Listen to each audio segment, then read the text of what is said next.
foi lá, invadiu a casa do cara, deu um pau nele, moveu a justiça, e aí é que fomos morar pra Casa de Barro, lá na Vila Santana, lá embaixo, na Baixada que tá te falando. E a minha mãe, Paulinho, entenda que o que estamos falando de família. E a minha mãe foi uma mulher que a vida dela era sair 7 horas da manhã e voltar às 7 horas da noite, da faxina, para trazer um arroz, para trazer um feijão, trabalhando em casa de delegado, de juiz, de quem, sabe, de quem quer que fosse.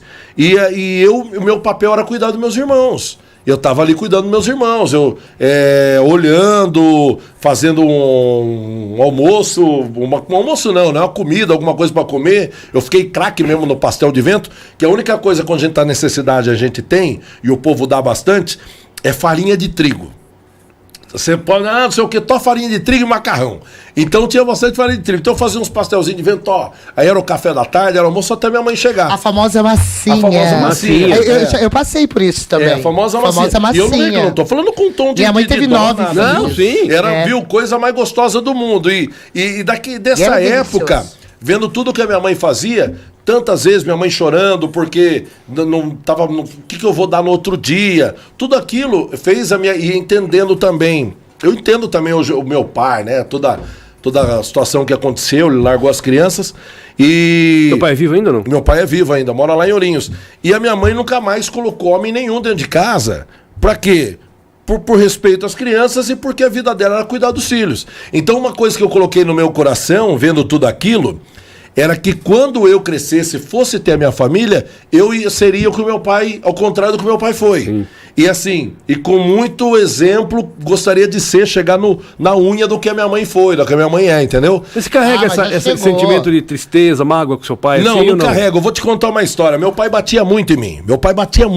Batia muito. Ele chegava, lenhava a minha mãe, entrava no meio e apanhava de criança. E assim foi. Ele saiu de casa porque com 16 anos, eu tava descendo a barroca e ele tinha derrubado... Foda, minha mãe falava pra caralho também, Paulinho.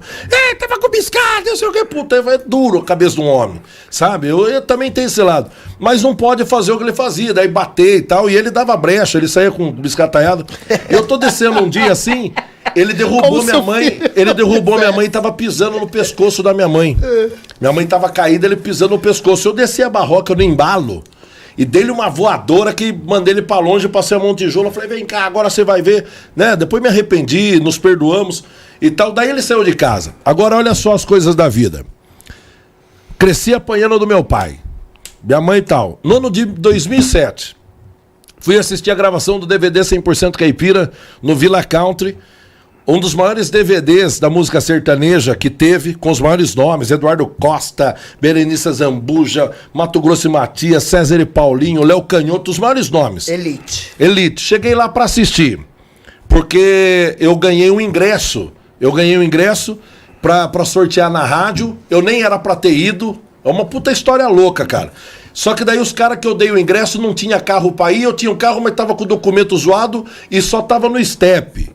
E não tinha os caras, não, a gente paga, eu sei que eu encenei tudo, de última hora... Você foi com os caras? Eu falei, vamos com esse carro mesmo, era um Rondinha 93, vamos. Se eu perder, eu fui. Claro, se eu perder, fazer o quê? Aí vamos lá, que os caras eram fã do Zé Rico, porque o principal era o Zé Rico. Cheguei lá e fui cumprimentar os caras da produção que me deu o ingresso.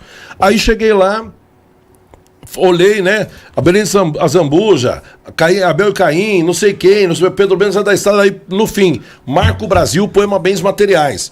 Que é um poema que eu já declamava, que eu chorei no ano de 2000, quando ficou famoso no Brasil, em 2001, porque eu lembrei do meu pai. Né? Preste atenção, minha gente, no que tenho para dizer. Esse fato é muito triste, jamais vou esquecer. E se existia um cidadão ganancioso demais, só pensava em poder e em bens materiais. Tinha uma esposa mal amada e um filho por nome Juninho, a quem pouco dava atenção e jamais dava carinho. O homem sempre viajando por esse chão brasileiro, não media as consequências para ganhar o seu dinheiro. E aí vai. Aí tinha uma parte desse poema que o filho com saudade chega perto do pai, ele não dá atenção. E ele exibir no carro, o menino quer fazer uma média com ele, viu uma sujeirinha, vou lavar o carro. Só que lavou com bombril, né? Com a palha de aço. Riscou o carro. Tomou-lhe um pau. Esse poema que fala, que corta a mãozinha do menino, já deve ter escutado. Mas o principal é que apanhou. 2007, chego lá, Marco Brasil, falo pro cara, o Marco tá aí, né? Porque o Marco tava me dando uma força naquela época no Rodeia. Por isso, Gigante, Marco Brasil, Gigante do Brasil, foi até uma sugestão dele. Você se espelhou nele. O primeiro de todos era o Asa Branca, né? Ele foi seu padrinho. Mas o primeiro foi, ele é meu padrinho, mas o Marco foi porque ele tem as mesmas características. Quem foi seu parecidão, padrinho? Né, Que eu não dos entendi. poemas que eu gosto, só que eu escrevo também, né? Não só interpreto, ele só interpreta. Tá, só pra eu entender, quem que foi seu padrinho? O Marco Brasil. Marco Brasil. O Marco Brasil, tá. E aí, ele tá aí, daí o cara falou, esse cara não chegou até agora, era pra ter vindo aqui 5 horas da tarde pra ir. Não tá, eu falei, eu olhei pra ele assim, ó, 27 anos eu tava, 26, 27. Quer que eu faça? Pô, No Vila Country, velho. Eu já fui. Olha o que aconteceu. Tá O louca. cara olhou pra É mim um e falou escândalo. assim, você conhece o poema? Eu falei, pô, pra caramba, declamo ele. Então vem cá falar com o dono do DVD. Aí levou eu, cheguei lá, falou, ó, esse aqui é o Gigante do Brasil, é assim assado, o Marco não veio, um baixinho desse, parecia um mini supla, assim, olhando pra minha cara. Aí ele falou assim, ó, aí o cara falou, ele falou assim, ó, moço, eu não sei de onde você vem, não sei quem você é. Eu falei, ih, tomei, né, meu, tipo, você tá pensando o quê, meu? Você acha que é só chegar e...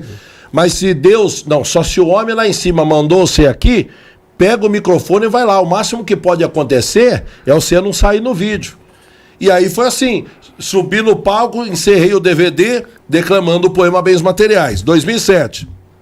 Sucesso. Em 2008 Escândalo, ele foi parou a lançado. casa. Em 2008 ele foi lançado. Em todo o Brasil e fora do Brasil pela Band Music.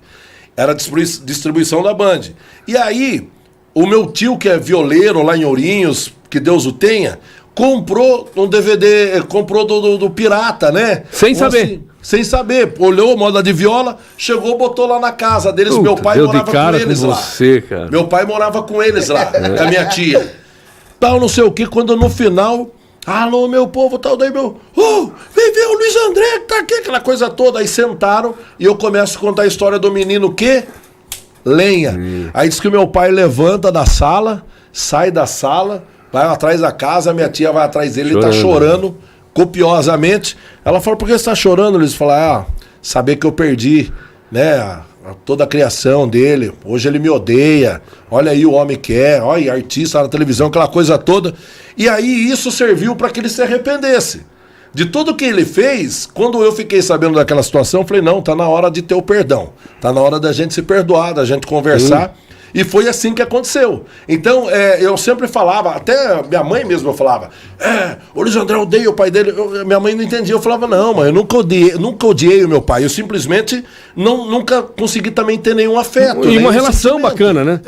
Eu dizia na época que se ele morresse era como uma árvore que tivesse caído. Até o contrário, eu teria mais piedade da árvore que caiu do que dele. Hoje não. Hoje posso dizer que tem um sentimento bacana, tá velho, reconheceu, aí é na sua velhice que olha pra trás e ainda há tempo de se arrepender, isso é o mais importante, exato, né? Exatamente. E eu olho pra... Eu, dentro disso tudo que você tá falando, a minha mãe, um dos maiores prazeres que eu tinha na minha vida era tirar minha mãe do batente. Claro. Em 2006, quando as coisas começaram a acontecer pra mim, eu falei, mãe, a partir de hoje você não trabalha mais. E arranquei ela da faxina, já com uma ferida na perna, por causa de muita varize, esforço físico, eu não aguentava mais aquilo. Então sempre eu procurei dar o bom, dar o melhor, ou o bom, ou o razoável, mas cuidando da minha mãe. Então esse é o sentimento, porque, Paulinho, é muita injustiça, seria muita injustiça a minha mulher que sofreu a vida inteira, a vida da minha mãe foi sofrer a vida inteira. Depois não teve um casamento feliz e parte da vida final dela depois ser jogada. Eu não consigo entender quando eu vejo filhos que jogam a mãe em... Eu até emociono, velho. Mas também concordo. Mas Você joga casa de repouso, Joga a mãe em asilo, em casa de repouso, E velho. nunca mais Sabe, vai a ver. Não, mulher- e às vezes. a mulher- e nunca mais vai não, ver, e às né? vezes é família de 4, 5, 6 Você tá irmãos de entendendo? posse que tem condição. posses, é. Entendeu? Ela carrega 9 meses o caboclo, ela passa noites mal dormidas e o resto da vida ela decide sofrer junto com o cara e chega no final da vida o cara joga ela em qualquer lugar pra qualquer um cuidar. Eu não entendo isso. Você tá entendendo? Então, eu sempre falei assim, senhor, dê condição pra mim pra fazer eu dar o bom pra minha mãe. Se eu conseguir o melhor, eu fico falando, mas o bom, assim. Então, o povo vê tudo, lá, aquela coisa toda, mas quando Vê eu tô todo em o casa... seu glamour, né? Quando eu tô em Tem casa, tudo eu amo, isso. cara, esse tipo de coisa. Eu gosto de cozinhar, eu gosto de agradar. Eu sempre vou, por exemplo, praticamente todo final de semana, mãe, hoje eu vou ir cozinhar pra você aí, que a Ele minha mãe gosta de cozinha andar pra de caramba. chinelo e bermuda. Não, e sabe o que é Nossa, legal? pra Não, caramba. mas sabe o que é legal, Eu cara? adoro ver você caramba. de chinelo e bermuda. Demais. Cara, mas sabe o que é legal, cara? Você tá contando a tua história aí, abrindo o coração, falando tudo. Eu nem sabia que você tinha morado no Bairro de Campos e tal. morei. Enfim, e você relata isso, mas com uma tranquilidade, uma, Uma paz, naturalidade. uma paz no coração. Exatamente É. isso. Uma paz no Levando, ó, não coração. aconteceu, o mundo Sabe- virou, meu mas pai tá lá, tamo a tudo vida, junto e o nome beleza. disso é- Sabe por quê? Eu até vou falar um negócio pra você. No ano com tudo isso do meu pai, até ainda tava falando, no ano de 2000 eu tentei até reatar ele com a minha mãe, quando eu tava no Extra, arrumei um trampo pra ele uma mulher lá, ele largou de uma mulher e tal.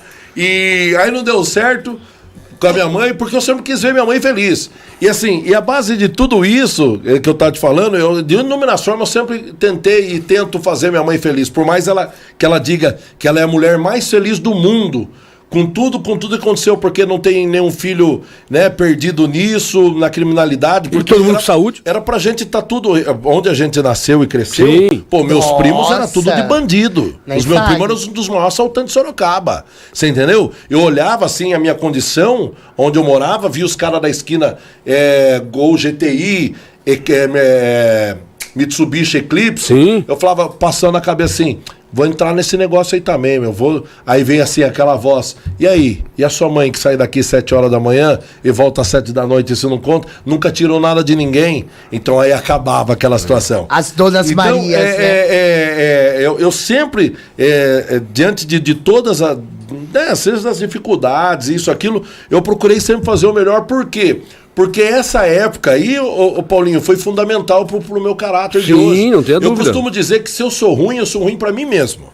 Mas pros outros, se eu não posso ajudar, eu também não atrapalho. Ó, e tem uma coisa que, E assim que vai, dinheiro e posição social não compra, Não cara, que é compra. caráter. Não compra. Ah, mas Sabe? é- Isso mas- não vai, mas- nunca vai acontecer. Mas você nasce com isso. Sim. Você nasce com caráter. Eu poderia ser uma das bichas mais terríveis. Poderia ser uma das bichas mais closes que tem.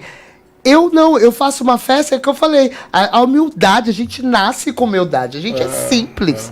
A gente sabe de onde vem essa essência da simplicidade. Por isso que a gente pode ter o dinheiro que for. A gente teve educação e berço dentro de casa. Isso então é a gente importante. aprendeu.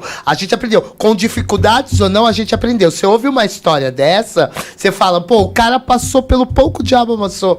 Mas o cara é humilde, o cara é um cara simples, o cara pensa na família, o cara quer constituir família, quer ser um Não, ainda cara... vou ainda. Vai. Só isso.